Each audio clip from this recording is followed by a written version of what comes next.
काय झालं? गोष्टींमधून मार्ग कसा काढायचा हे कळत नाही ना? सर्वतोपरी प्रयत्न करून सुद्धा अपेक्षित मार्ग दिसत नाही. तर आता यावर उपाय सांगतो. शांतपणे ऐक. इच्छा असेल तर मार्ग दिसेल आणि दिसेलच. आता तुला का दिसत नाही ते सांगतो. आता मी तुला म्हटलं चल उठ आणि तिथे जा. तर तू काय म्हणशील? कुठे? तेच तर महत्वाचं आहे ना. कुठे?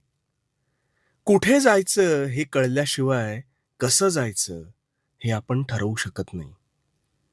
मुळात तू आज जे काही काम करतोयस, हे करायचं म्हणून करतोयस का ते तुझं खरंच स्वप्न होतं? याचा विचार कर. का फक्त उदरनिर्वाह आणि समाज काय म्हणेल या भावनेने तू ते करतोस? कारण कसं आहे ना, अंधारात बाण मारून वाट बनत नसते.